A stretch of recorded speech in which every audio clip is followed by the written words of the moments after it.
Number 10. Geist. Geist actually made his first appearance in Wolverine. He first shows up in Wolverine's 1989 series in issue 17. There he is working for the dictator Felix Caradid, who is the ruler of Tierra Verde. But we also learn of Geist's origins in this story, and his long history of villainy.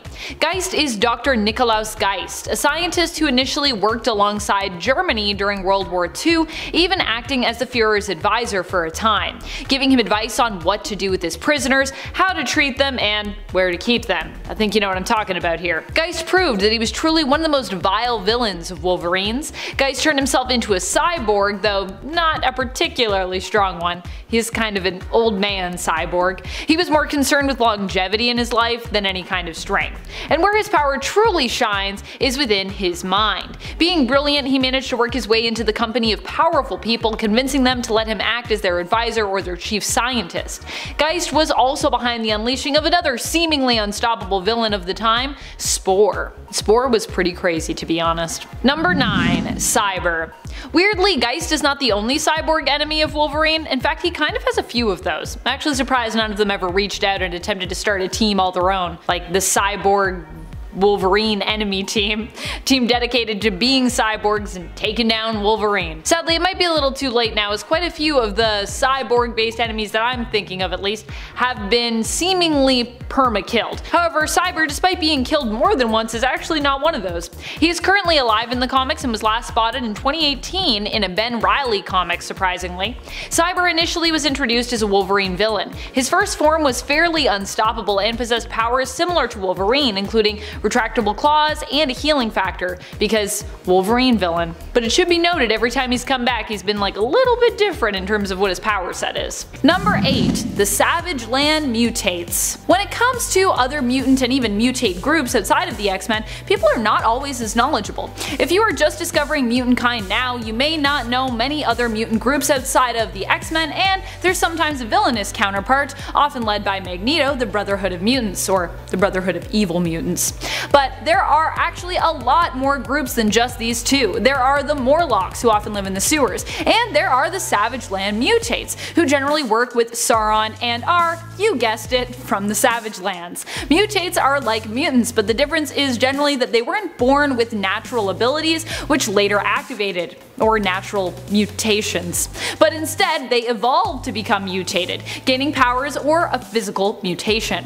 The Savage Land Mutates are occasionally enemies of the X-Men and by extension Wolverine, who is a member of the heroic mutant team. They even pop up in the 1988 run of Wolverine in issue 69, where Wolverine knocks a lot of them down in order to get to Sauron. Number 7. The Collector. While some may now be more familiar with the character of the Collector himself, thanks to the Guardians of the Galaxy Marvel Cinematic Universe films, fans may not know that he and Wolverine actually had some pretty big beef. What happened between these two? Well, Wolverine basically freed thousands of people from a planet where the Collector had them imprisoned. You see, these people were the survivors of planets that Galactus had destroyed, whom the Collector had, well, collected. But you know, to these people, they are being held against their will, as prisoners, on a shielded planet.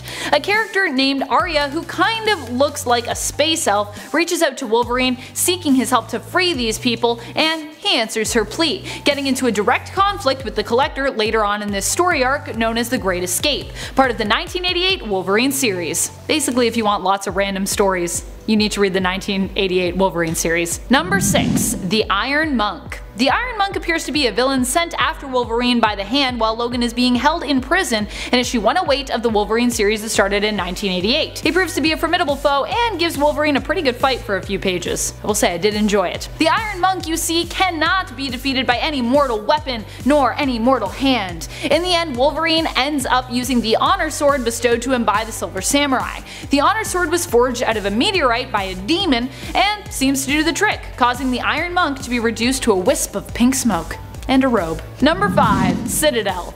Despite the fact that Wolverine did later try to help Citadel and likely never truly saw him as an enemy, Citadel resented both Wolverine and Alpha Flight after they stopped him from achieving his goal. Citadel was one of the antagonists in issue 5 of Wolverine First Class, where Citadel was also known then as Weapon Y. Wolverine suspected he was also made by the same people who had put adamantium inside of him, as Citadel had adamantium skin, or an adamantium exoskeleton externally, instead instead of internally. Citadel was a soldier who was injured in action and ended up being experimented on instead of being properly treated. He wanted the government to be held accountable and was holding government officials hostage in Quebec, Canada.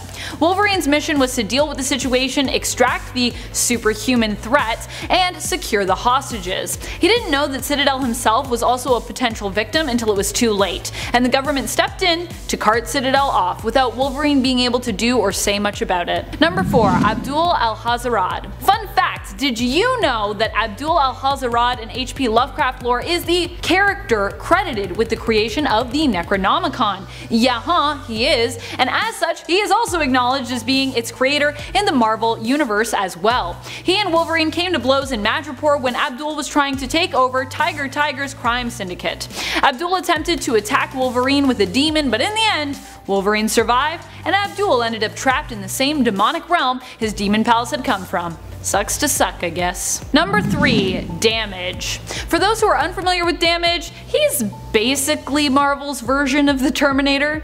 There's a lot of parallels there anyways. He was originally the human Jamie Ortiz. The Kingpin turned him into a cybernetic being after Damage was brought to the brink of death by Punisher. Kingpin later gave Damage cosmetic surgery to make him look identical to the Punisher as well, and used him against Frank Castle, attempting to break Castle and ruin the Punisher's name by having Damage kill a bunch of innocent people. Wolverine and Damage both ripped one another apart in a fight, and when Punisher finally showed up, he finished Damage off by setting him on fire. Number 2. Geist. Nikolaus Geist was a mad scientist from Germany working on the side of the Axis during World War II. He was working to create a new type of super soldier for Germany, similar to the United States super soldier Captain America, aka Steve Rogers. Roughhouse was his main test subject, and in the end, Wolverine was the one to free Roughhouse and put a stop to Geist. Geist was also a cyborg, but Wolverine cut off his metal shell in an attempt to kill him. It was later revealed that while he was suspected dead and was incapacitated after this fight, he did however manage to survive. However, soon after, another mutant, Magneto, did kill him, so he dead. Number 1. Roughhouse. Going back again to the days of battle in Madripoor for who would get to be the king or queen of crime, and in effect rule Madripoor, Wolverine found himself allied with Yasan Hoan, aka Tiger. It was also during this time that he first fought with Roughhouse, who made his first appearance in issue 4 of Wolverine's series from 1988.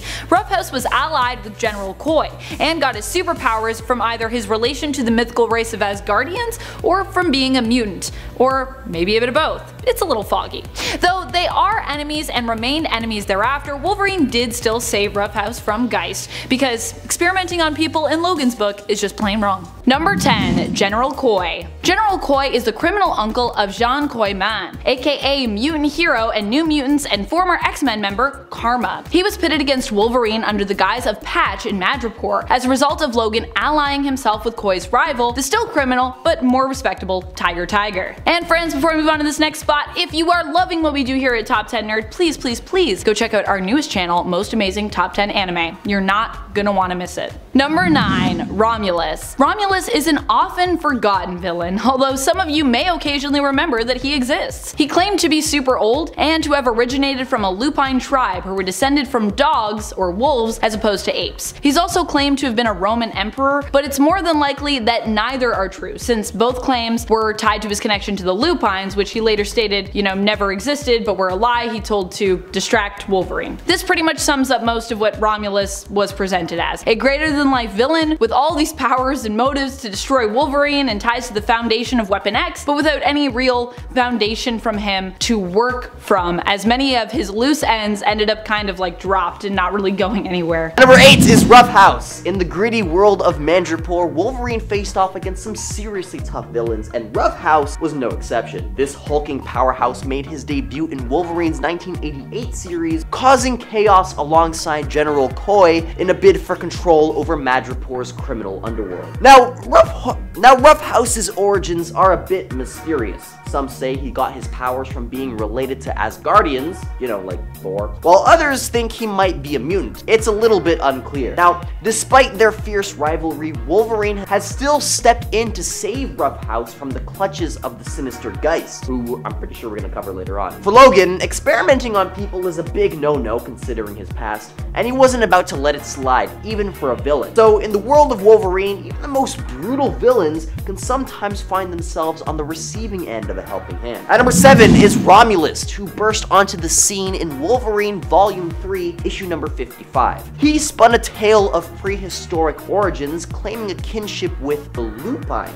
a unique breed of feral humans tied to canine evolution. However, his narrative unraveled in Wolverine Volume 2, issue 312, when Ramus exposed his falsehood, revealing Romulus' deceitful tactics. Despite his tall tales, Romulus possessed a regenerative healing factor akin to Wolverine's, granting him remarkable resilience. In their epic clashes, Romulus brought a lethal arsenal to the fight. His black gloves, which adorned 4 blades instead of 3, proved formidable adversaries against Logan's adamantium claws. 3 of these blades mirrored Logan's own, while the 4th, a thumb-like appendage, added an unexpected twist to their confrontations. In this realm of thumb wars, Romulus emerged as the undisputed champion, making him a relentless adversary in Wolverine's rogues gallery. Number 6 is Razor Fist, a dude with literal blades instead of hands. Now, he may sound like a comic villain straight out of your wildest dreams, but hey, he's as real as they come in the Marvel Universe. Now, imagine this. You're Wolverine,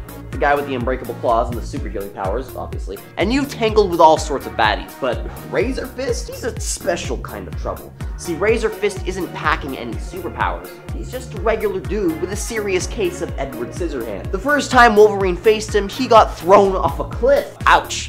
But the next round, Wolverine showed him who's boss. Razor Fist even tried to tangle with Hawkeye, thinking that he could chop off the guy's arm for a prize. Not so good of a move, buddy. In a world of mutants and superheroes, it looks like sometimes all you need is a pair of razor-sharp blades to make a name for yourself. At number 5 is Geist. Nikolaus Geist is a twisted scientist from the WW2 era Germany, who is a real piece of work to say the least. He aimed to make super soldiers for the bad guys, just like Captain America for the good guys. His guinea pig was a bruiser named Roughhouse. But then Wolverine came in, the ultimate hero, swooping in to save Roughhouse and freeing him, and giving a Geist a taste of his own medicine by individually stripping away each of his own cyborg parts. Damn. Now the thing is, Geist was tougher than a cockroach. Despite looking unalive, he somehow crawled back from the brink. But life is cruel. Magneto, another mutant, eventually put the kibosh on him. So Geist's mad scientist reign didn't last long, thanks to the unstoppable force that is Wolverine. At number 4 is Magneto. One of Wolverine's most brutal defeats was dealt by none other than the X-Men nemesis himself. In 1993's Fatal Attractions crossover, Magneto returns with the Acolytes to take on the X-Men. Now things got intense when Wolverine goes head-to-head with Magneto. Now this battle was iconic because the writers finally realized that Magneto's whole shtick is magnetism over metallic objects, and Wolverine's skeleton just so happens to be coated in adamantium metal. Now, until now, Wolverine had been letting Logan off easy. That is until Wolverine gets too close and nearly guts Magneto, and so the villain retaliates by ripping the indestructible adamantium metal right off of Wolverine's skeleton. The metal is forcefully torn off of his bones and seeped out of the pores of his skin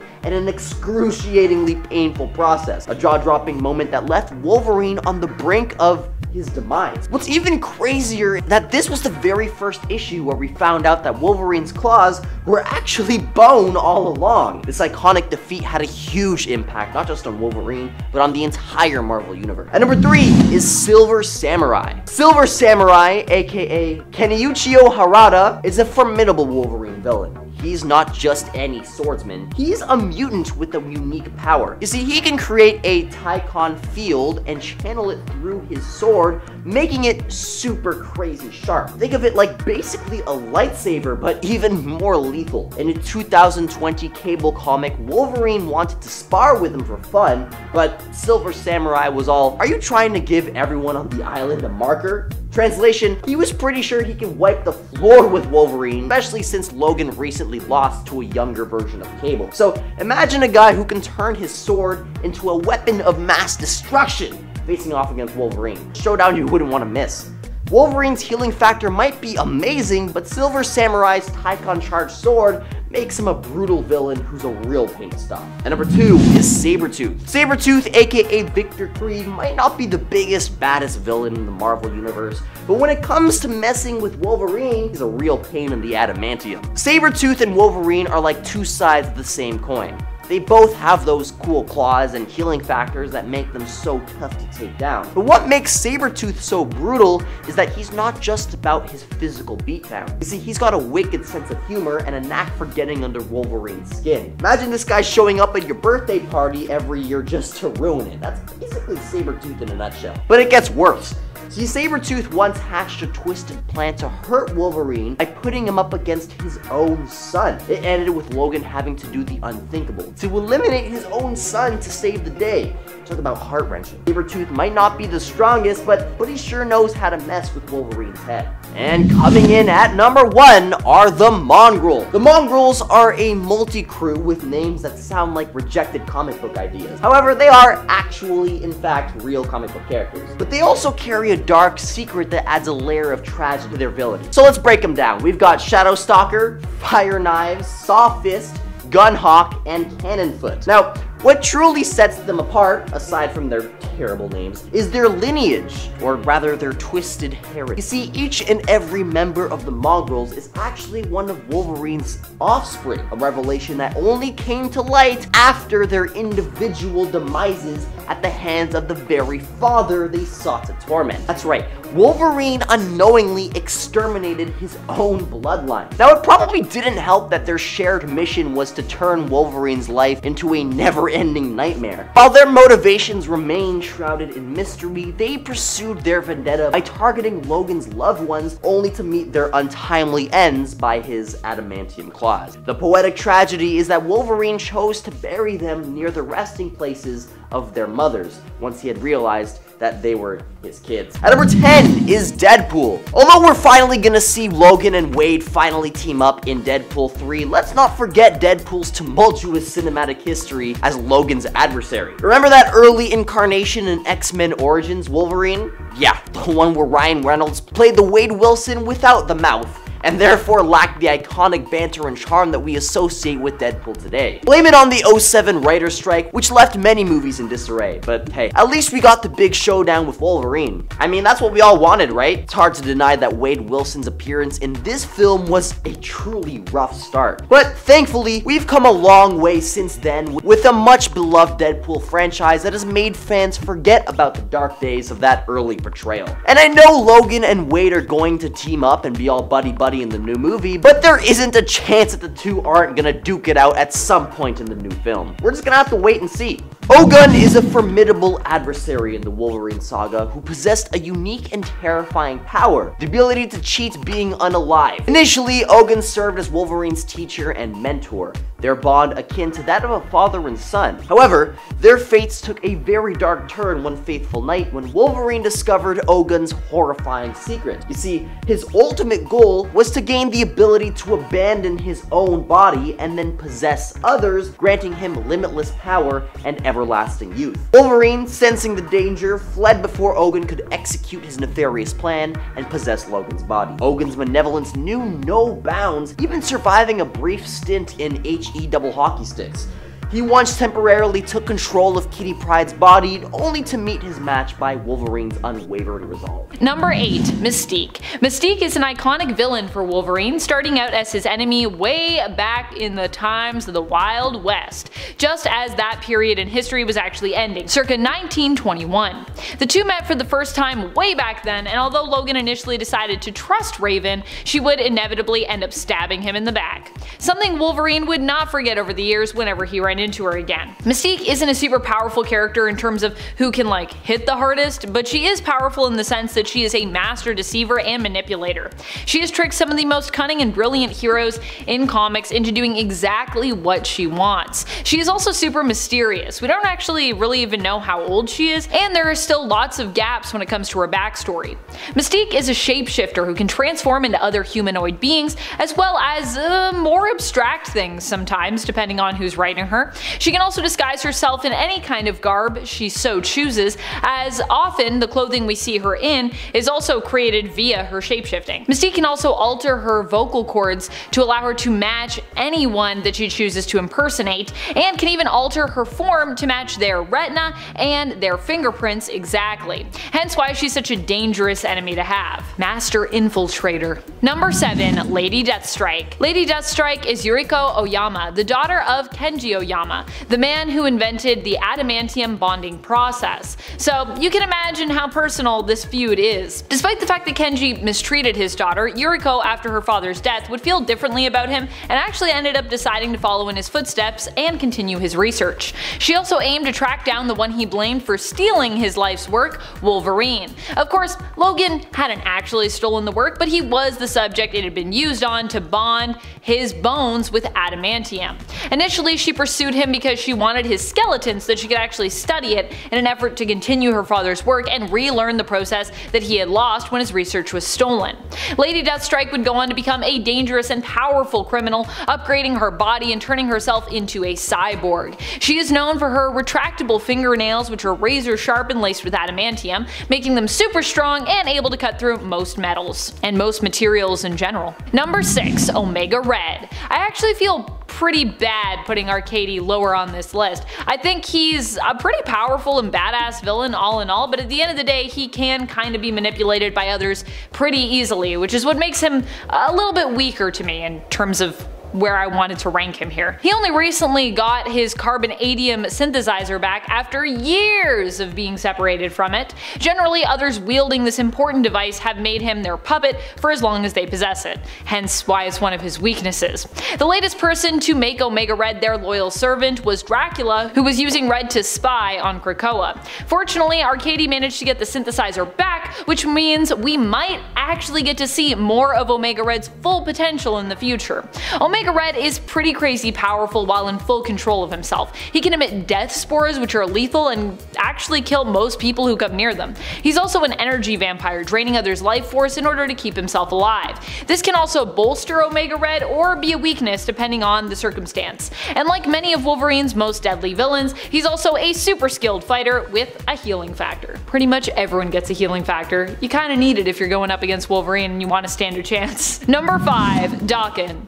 Akihiro is more of an ally of Wolverine's currently in the comics. On Krakoa, it seems everyone is given that second chance at family that they've always yearned for, Daken and Logan included. I really love the Wolverine fam actually, they're probably one of my favorite families over on Krakoa right now. But before Akihiro was on Wolverine's side and helping to defend and potentially protect him against other villains, like Omega Red actually, alongside the rest of the members of the family, he was actually attempting to kill his dad, if you can believe that, multiple times. Daken, being the almost naturally born son of Itsu and Logan, has powers very similar to his father. He possesses a healing factor and even bone claws, but his wrists. He also ages a lot more slowly, but he also has the added ability of manipulating others' pheromones, allowing him to control or influence them. He's also really good at fighting. Really good. Number 4. Sabretooth. Victor Creed might not be an insanely powerful villain in comparison to some of the others on this list, but when it comes to tormenting Wolverine, he's probably one of the best that there is.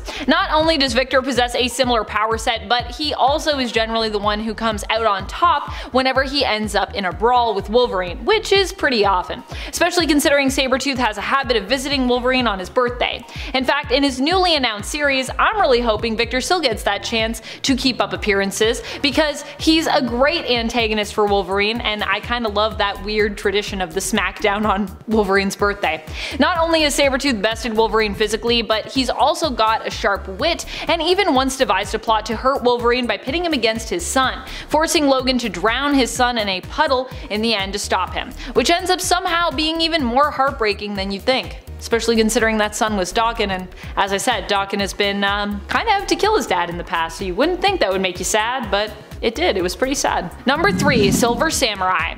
Silver Samurai is a master swordsman and a mutant. He is so confident in his abilities to beat Wolverine in battle that in issue number 1 of the 2020 Cable series, when Logan asks when the two are going to fight one another for sport and entertainment on Krakoa, Silver Samurai responds with, "Is it your intention to give everyone on the island a marker?" in reference to the fact that Wolverine basically just lost to young Cable, and suggesting that Logan himself would also lose to Silver Samurai. Silver Samurai is Kenyochio Harada. Ken's mutant abilities allow him to generate a tachyon field, which he can focus through anything that he pleases. Typically, he chooses to use this on his sword, which basically strengthens it, allowing him to cut through almost anything. And I mean almost anything. I don't think adamantium, but pretty much everything else. Number 2. Gorgon. Gorgon is an impressive fighter, as we saw in the previous X-Men series in 2019. In issue number 4, Gorgon is revealed to be a member of the security detail that Xavier, Magneto, and Apocalypse take with them while attending a diplomatic dinner with the other world leaders. Gorgon is asked to hand over his swords at the security clearance gate as they are deemed too overt as far as permitted security weapons go. But Gorgon actually refuses and goes to respond with, "The problem is that you look at me and you think the blade is the weapon." And later he proves that to be very true. The crazy thing about this issue is that Gorgon doesn't even resort to using his powers at all in the issue, and yet he takes out countless enemies just with his blades and skills alone. His mutant ability is that he turns any who make eye contact with him into stone, hence his name, Gorgon. However, in this issue all he uses are his 2 blades and his insane fighting skills to defeat multiple enemies. I say defeat because remember, this is Krakoa, so no killing allowed. Maiming through dismemberment of limbs, however, that is permissible, as we see in that issue. Number 1. Logan. Logan was pretty powerful. He was a warrior who Wolverine met in China. He would end up becoming Wolverine's teacher and mentor for years. The two became close enough that Wolverine actually thought of Logan as a father figure. However, one night when the two were attacked, it was revealed that Logan had learned how to cheat death, effectively becoming immortal. After this incident, he became more obsessed with immortality, focusing solely on perfecting his technique. Perfection to him was being able to leave his own body and take over the body of others, allowing him to gain more power and in essence remain eternally young. He planned to use this technique on Logan actually, but Logan left before Logan could attempt it. Later, Logan would temporarily possess Kitty Pryde, but be defeated by Wolverine. He was even at one point sent to Hell and still managed to return, so he's pretty unstoppable. Number 10. The Flower Cartel. This one might be lesser known as they are relatively new. Not just an enemy to Wolverine either, but an enemy to likely all of mutant kind and the mutant nation of Krakoa. The Flower Cartel are a group responsible for smuggling the Krakoan miracle flowers, which mutants use to create medicinal drugs for the world in exchange for the global acknowledgement, rights, and respect of their mutant nation. They don't just steal these flowers, but have been using them to create recreational, potent, hallucinogenic drugs. The drugs they've created are so powerful that they often cause the death of users, and may even be affiliated with mind control or possession of those exposed to the drug. We're not really sure yet. In Wolverine's newest series, he teams up with CIA agent Jeff Bannister to try and find out who exactly is behind the Flower Cartel's criminal activities. Number 9. Hobgoblin. I think we all know Hobgoblin fairly well, if you're a Spider-Man fan that is, but did you know that he also tussled with Wolverine and the X-Men? This altercation went down in the Spider-Man animated series from the 90s, where actually Mark Hamill himself voiced Hobgoblin. We see Wolverine, the X-Men, and Spider-Man forced to deal with Hobgoblin in the season 2 episode titled Mutants Revenge, which is a crossover episode with the 90s X-Men animated series. Yay, I love crossovers.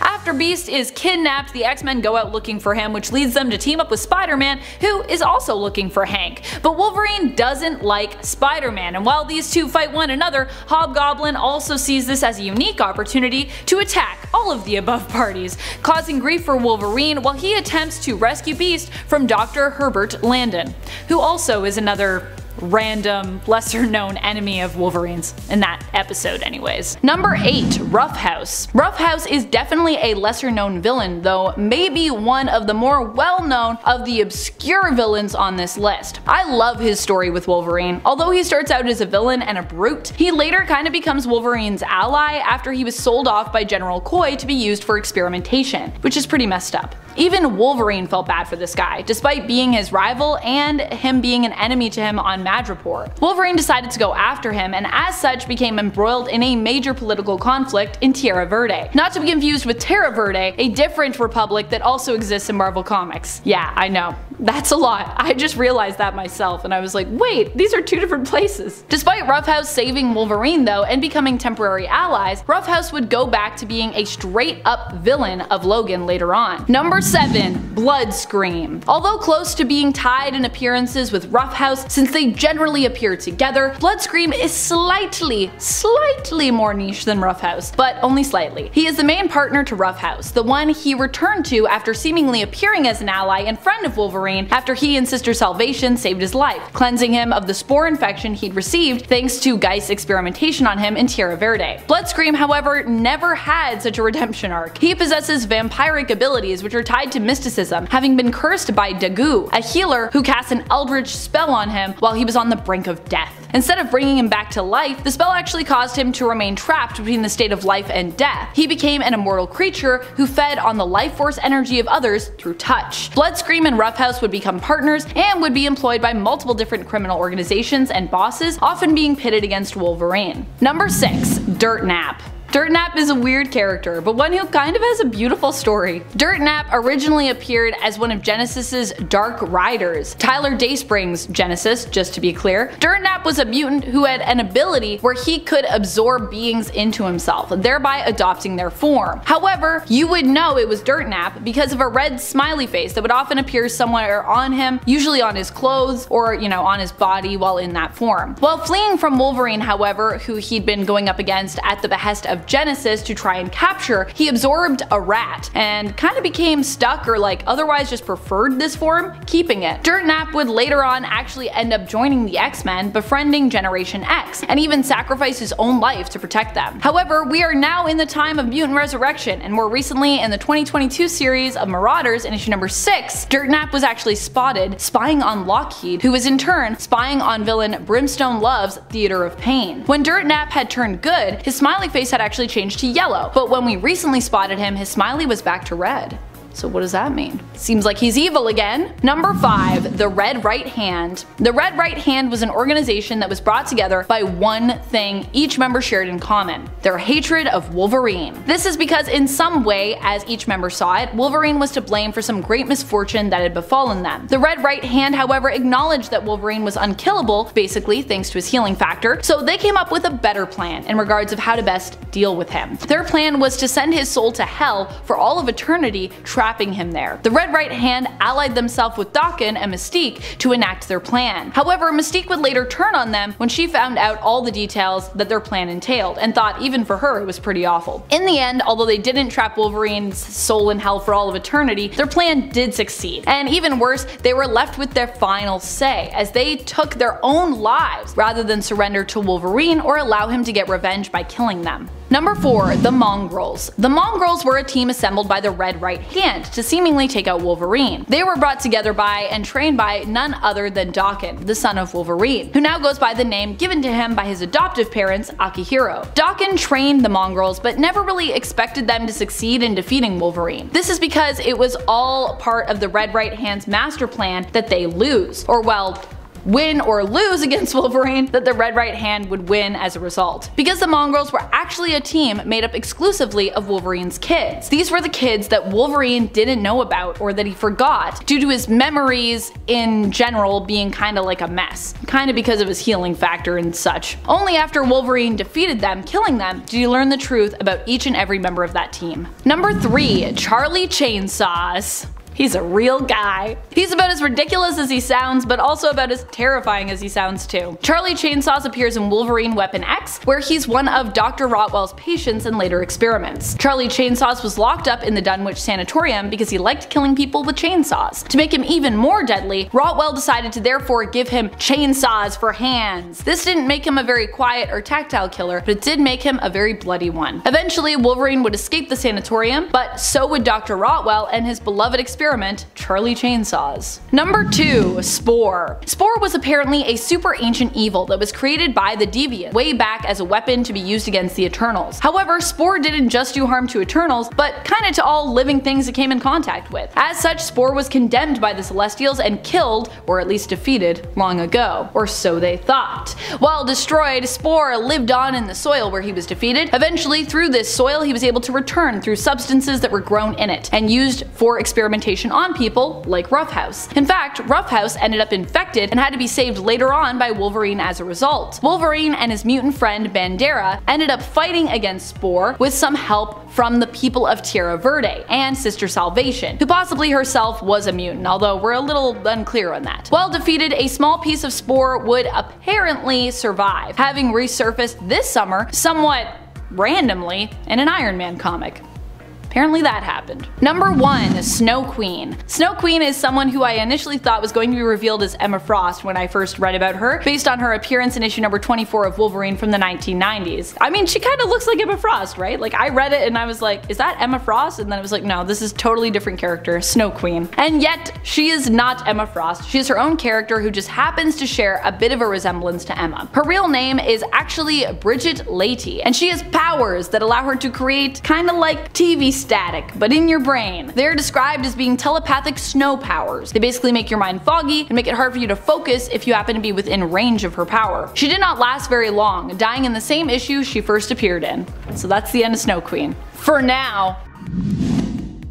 Number 10. Father. Father was the only name we had for one of the scientists behind the mad science secret robotics project known as Project Descendant. Father, Mother, and Brother were the code names for the scientists behind the project, which ended up creating a race of synthetic beings deemed as hybrid. Due to the 3 team leaders bickering, the beings they created ended up being released out into the world. Later, the Father would attempt to lure the descendants of these beings back and would also go on to work on expanding the Deathlock project, aiming ambitiously to connect all the Deathlock versions of superhumans, joining them together to build a better world. It was during this time that he crossed paths with the very secretive X-Force, which at the time was led by Wolverine, who had refused Cyclops' orders to disband the team, keeping it going in secret. Number 9. Brothers of the New World. Wolverine ended up fighting and taking out pretty much all of this group because they kidnapped and killed his friend Lucy, who tried to escape them. They were a cult whose leader, Cry, kept a harem of women at their base. Wolverine set about attacking the cult and killing all of its members right around the time one of the women attempted to escape, who was actually a government agent who had been investigating the cult before being taken herself and added to their numbers of imprisoned women. This group of villains made an appearance during the first story arc of the 2003 Wolverine series entitled Brotherhood. Oh, also they were in part created by Greg Rucka, fun fact. Number 8. Tiger Shark. Not a tiger shark, but Tiger Shark. Meet Todd Arliss. He made his first appearance in Submariner issue 5. He was once a talented swimmer who took part in the Olympic Games, but after damaging his spinal cord saving a man, Todd was desperate to get back into the water. So he participated in an experiment performed by Dr. Lemuel Dorcas. He's a dork, sorry, I had to. That's where he had his DNA merged with Namor and a tiger shark, so obviously now we have a new supervillain. His personality changed as well as his abilities. He was initially a foe of Namor, of course, but in Wolverine Volume 2, issue 19, Logan got a little wet and wild himself. Fighting underwater turns out was much harder. Wolverine gets his claws literally stuck in a reef at one point. Honestly, I felt like I was drowning while reading these 2 issues. A little stressful. Number 7. Spiral. Ricochet Rita was once a professional stunt performer. She became friends with a guy named Longshot who was actually from, well, not Earth, he was from Mojoverse. She was then attacked by this insane future version of herself named Spiral. Now thankfully she was able to defeat Spiral, but after that she followed her heart. She went back to the dimension with Longshot. She went back to the Mojoverse. And then when they got there, they were both captured by Mojo himself.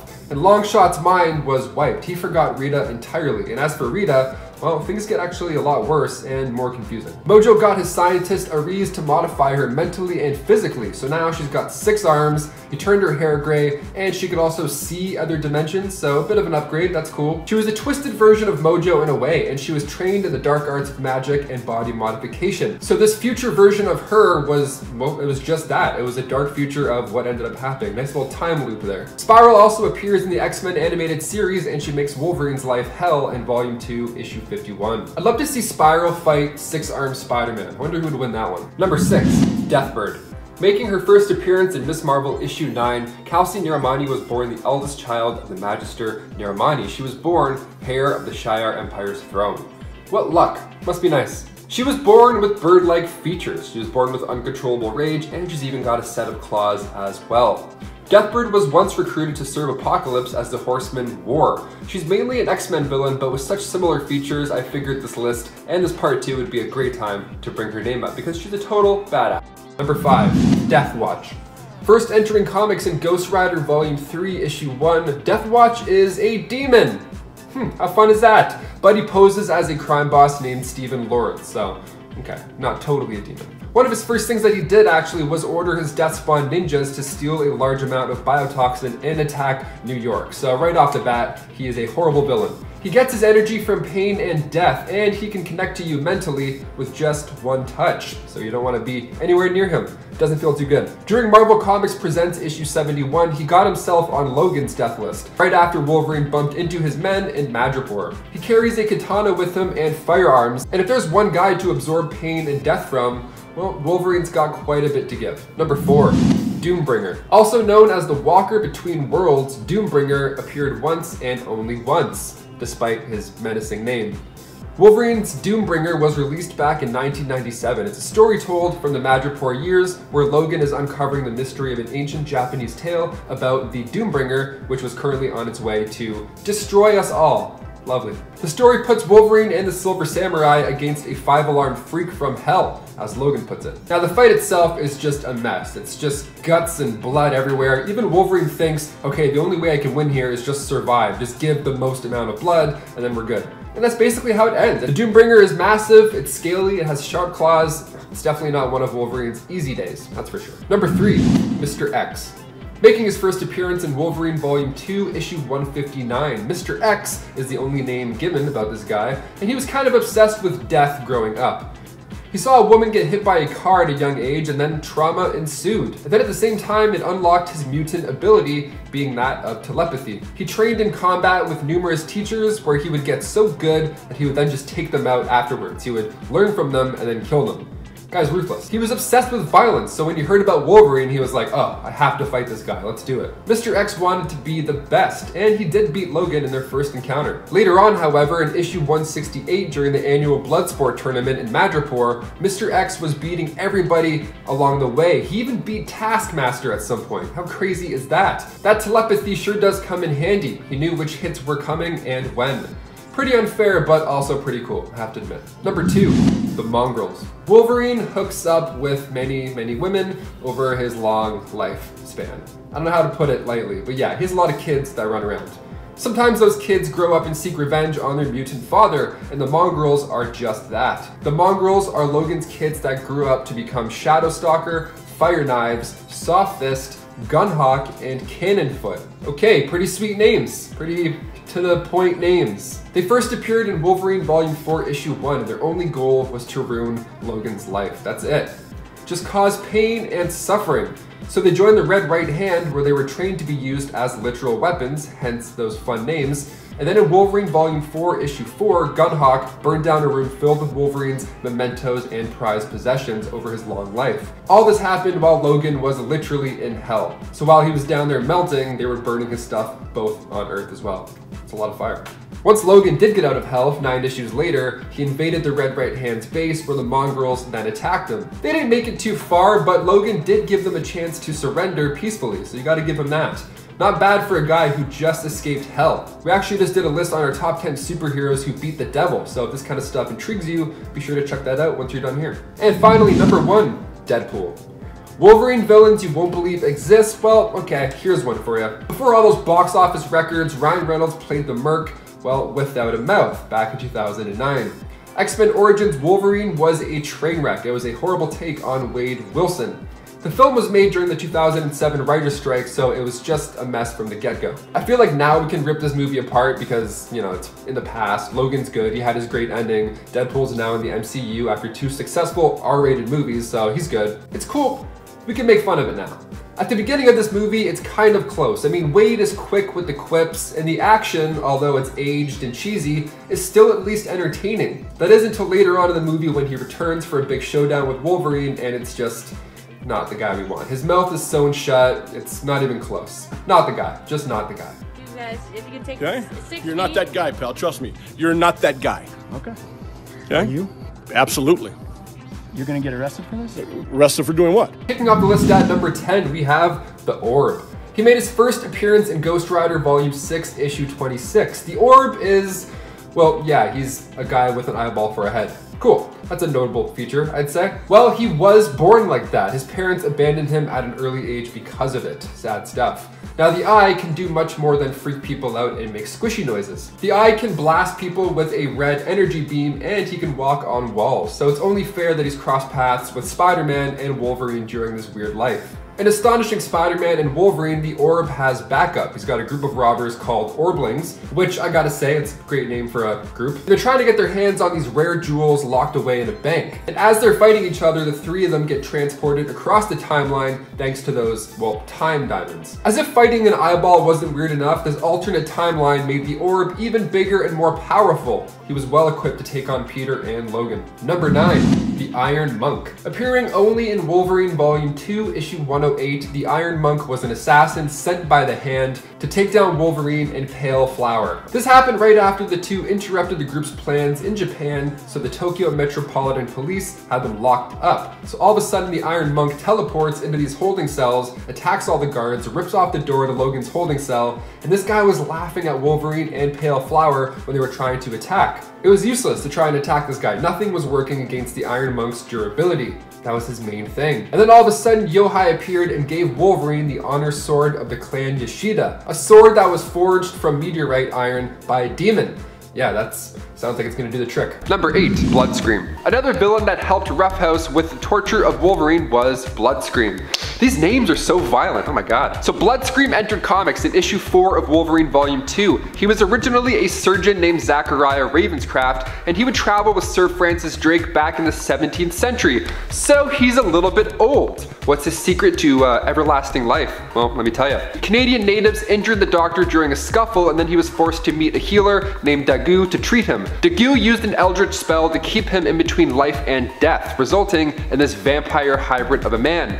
Now the name Bloodscream is making more sense now, I bet. Immortal and always hungry, Bloodscream demands Dagu to set him back to doctor mode. Reverse this curse, please and thank you, sir. Now in order to do so, he needed the blood of another immortal. Bloodscream met Wolverine for the first time in World War II, and that's when he first thought that the mutant was immortal. So him and Roughhouse often paired up to attempt to take him down numerous times. Number 7, Cyber. Silas Burr made his first appearance in Marvel Comics Presents issue 85. He was born in Canada over 100 years ago. They're all so old. What's going on? He was an agent for the Pinkerton National Detective Agency in 1912, but was charged with 22 counts of murder and put on trial in Iowa. Not a great guy.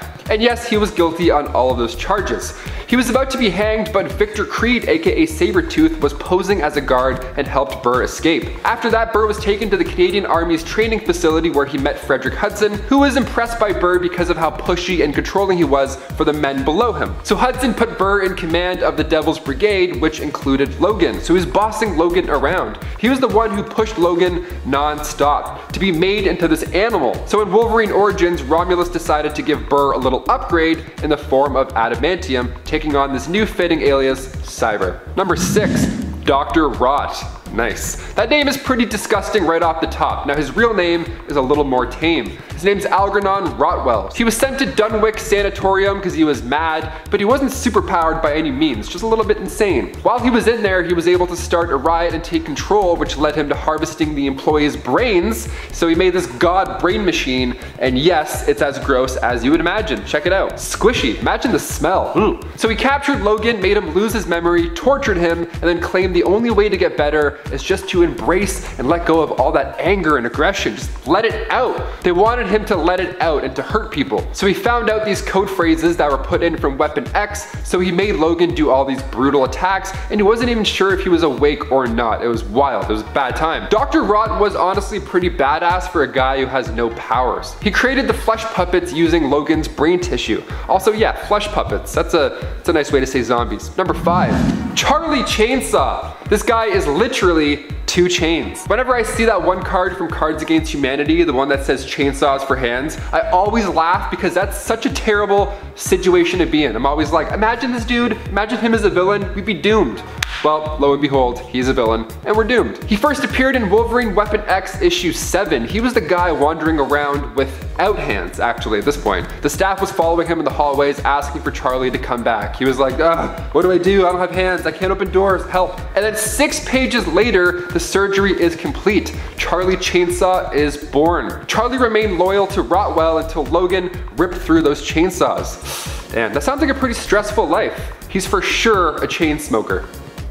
Number 4. Spore. Making his first appearance in Wolverine Volume 2, Issue 21, Spore is a living bioweapon created from the Deviants. This was way back when they were at war with the Eternals in the prehistoric era. So Spore consumed everything in its path, be it humans, deviants, and even Eternals. He targeted the Celestials, so they naturally had to destroy him during the second host. But in the next issue, Spore came back to life. Turns out when he was liquefied, he was absorbed into all that soil underneath him. So when that land became a controlled area for Felix Guillermo Caridad to grow his stuff, his bad stuff that I can't say, some of those narcotics that he was using was infused with Spore. So Felix became the next Spore, and it's an awful, awful conundrum. Number 3, Gorgon. Tommy Shishido made his first appearance in Wolverine Volume 3, Issue 20, and from birth, Tommy was a fast learner. At just 2 weeks old, he spoke a full sentence, and at 3 months old, he was walking around on his own. At age 1, reading and writing was part of his normal day, and at age 4, he was ranked one of the top 5 artists in modern Japan. And then come birthday number 13, he discovered he was a mutant. He had low-level telepathy, he could read minds from a short distance, but you don't want to have a staring contest with him at all, because if he locks eyes with you, you'll literally turn into stone. He remained blindfolded, relying on his telepathic abilities to carry him in battle, and it worked. He was actually pretty sick. The media dubbed him as the Gorgon, like the Medusa of our time. He found the Hand Sanctuary and within a year became their high priest, where he ran the ninja clan. Number 2. Razor Fist. After getting his arms cut off, master martial artist Douglas Scott got a pretty shiny upgrade instead of those hands. He worked alongside his brother William Scott, and after Shang-Chi defeated both the mercenaries, Razor Fist started to work with the crime lord Roche in Madripoor. His job was to assassinate Wolverine, which, okay, easy peasy, sure, sounds great. Now the first fight, Wolverine actually did lose. Razor Fist shucked him off of a cliff. Nice. Now the next encounter, Razor Fist got what was coming. He tried to take on Hawkeye as well at one point. He was trying to cut off his right arm for a reward. But Razor Fist isn't superpowered. He's just a guy with blades for hands. I mean, who would you rather fight, honestly? Razor Fist or Chainsaw Charlie? I feel like Charlie would be better because you'd hear him. He's loud at least, so you have like a warning. I don't know, both are pretty terrifying. Both are equally as terrifying. And finally, number 1, Romulus. That guy I mentioned earlier in this list. Let's talk about him. He made his first appearance in Wolverine Volume 3, Issue 55. Romulus claims to have been born in prehistoric times, born as one of the Lupine, these feral humans that evolved from canines rather than apes. But in Wolverine Volume 2, Issue 312, it's exposed that his origins are all just a fib, and the bones that Romulus planted at the elephant graveyard were just distractions. Nothing to do with his past or anything like that. He does have powers. Like Wolverine, his regenerative healing factor saves the day pretty often. Later on, he comes to fight Wolverine equipped. He has these black gloves that have 4 blades attached. 3 of them similar to Logan's adamantium claws, but he also has a 4th one and it's like thumbs almost. They can take quite the beating from Logan's claws being adamantium as well. But when it comes to thumb wars, Romulus wins. That's it. He's got the other one. He can thumb war anyone. Kicking off the list at number 10, we have Dirt Nap. No real name also, just goes by Dirt Nap. So sick. Making his first few little steps in Wolverine Volume 2, Issue 95, Dirt Nap is a mutant that can absorb living beings and take their forms. The Kirby of the Marvel Universe, essentially. Now he ran into Wolverine for the first time when Dirt Nap absorbed a small child, and then right after he attempted to absorb Wolverine, seeing as Logan's healing factor would make that pretty exhausting, Dirt Nap absorbed a rat, and then he fled the scene instead of, absorbing a faster creature. Maybe one that could fly would be nice. So he started off as a mutant with his amazing ability, and now he's forever a rat like Peter Pettigrew. A rat with a red smiley face. Just, ugh, how comforting is that? Number 9, Roughhouse. Just that name alone, you know you're in for a little bit of trouble. He first appeared in Wolverine Volume 2, Issue 4. It was speculated that Roughhouse was from Asgard. He has mythological origins, but still he was classified as a mutant. He's a descendant from the Asgardian native rock trolls, so he could be a god, he could be a troll, he could be a giant, who knows. Either way, he's trouble. His appearance isn't just a style choice also. He actually let the hair grow out to hide all the scars from his horrible father that he'd left behind. In Wolverine Volume 2, Issue 18, Wolverine had to go head-to-head with the mythical man, and at this point, xmen gave Roadhouse experimental narcotics, and it just drove him insane, as most experimental narcotics do. So when Wolverine fought him, he was kind of taking it easy on him in a way, seeing as he was out of it, he was kind of loopy. Wolverine came face to face with Roughhouse after the adamantium was stripped from his skeleton, and Logan actually lost this fight. He got knocked out, and then Roughhouse took him back to his hideout, where he and Bloodscream tortured Wolverine for days. He's an Asgardian descendant, so Roughhouse has super speed, super strength, all the usual super stuff, but like Logan, Roughhouse too inherited the healing factor. He's been referred to as the weaker Wolverine despite his mythical background. Number 8. LCD. LCD is one of Donald Pierce's creations. She is an android who resembles a little girl and was created to kill Wolverine by self-detonating. However, she did not herself want to die, as she also was a smart android who ended up valuing her life. In the end, she reprogrammed the android doppelganger of Wolverine known as Albert, built to lure the real Wolverine into her trap, and instead would become Wolverine's ally. Number 7. Lazeer. Lazeer, or Azrael as he is also known, claims to be another form of death, one that we've seen Wolverine face before, and although we don't always see it, Lazeer is an angel of death that Wolverine in theory is forced to face every time he has a near-death experience. Lazeer battles for Logan's life, but Wolverine manages to fight him back each time, prevailing and ensuring his life belongs to him only. However, should Wolverine fail to defeat Azrael, the being would then claim his life and he would die. Apparently. Number 6. Tiger Shark. One of the first time these two ever crossed paths, it was one of the most random fights in comics. Wolverine and Tiger Shark originally started fighting because La Bandera, a mutant with emotion, manipulation, and energy manipulation abilities, who mainly uses her powers to make people feel more patriotic and empathic, was fighting Tiger Shark. Wolverine stumbled upon their fight and felt attracted to La Bandera and compelled to help her, mainly due to her mutant ability, obviously. Together the two made quick work of Tiger Shark, and then ran away together, because that's how that goes. Number 5. Bloodscream. Bloodscream would end up partnering with Wolverine's other lesser-known nemesis that we talked about on the part 1 of this list, Roughhouse. While many associate these two as being partners in crime, this isn't the only Wolverine villain that Bloodscream has teamed up with in the past. He has also teamed up with Albert and LCD as well, and in the Old Man Logan universe partnered up with both Kraven and Roughhouse in an attempt to help Kraven capture Old Man Logan. Number 4. Nuke. Many people forget about Nuke, but he is a lesser known villain in the comics who was actually created by Wolverine during his time as a Weapon X operative. He ended up securing Nuke when he was just a child for Project Homegrown. Weapon Plus, with Wolverine's help, would later drive him insane and turn him into a brainwashed cyborg to be used as a weapon. Even years later, these two still come to blows. During Death of Wolverine, Nuke would accept a contract to capture Wolverine and bring him into Viper alive. This would lead to an epic fight between the two, where Wolverine would only end up winning by smashing his own skull repeatedly into Nuke's until he was unable to fight back. Is this the most metal way that a fight has been won in comics? Let me know in the comments. Most metal fights, that's a list we need to do.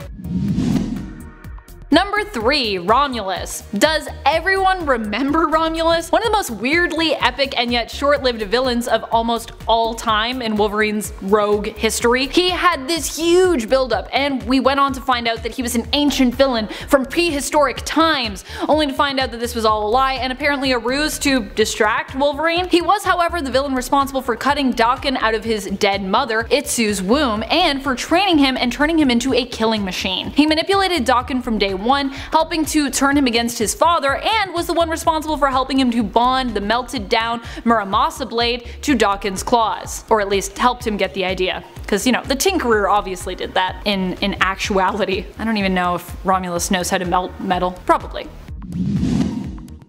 Number 2. Gorgon. If you don't know the Gorgon and this pretty awesome story featuring him, you should. During the third Wolverine series from 2003, Wolverine ends up getting entangled with the Gorgon when he is attempting to locate Ichiro, the missing son of one of his dead fiance's cousins, who has been kidnapped. I say one of his dead fiancés because I feel like Wolverine's got a few of those. Gorgon is a telepathic mutant who, as his name implies, can turn those who make direct eye contact with him into stone. Gorgon ends up capturing Wolverine and giving him over to the Hand, who brainwashed him and turned him into their own agent. However, Wolverine would later break free of their control and would even go on to kill Gorgon using his own claws to reflect Gorgon's deadly gaze back at him, transforming Gorgon into stone before shattering him. But don't worry, Gorgon would be resurrected later on and return. Gotta love those old mythology references. Comics taking old stories and making them new again, and also never letting people die.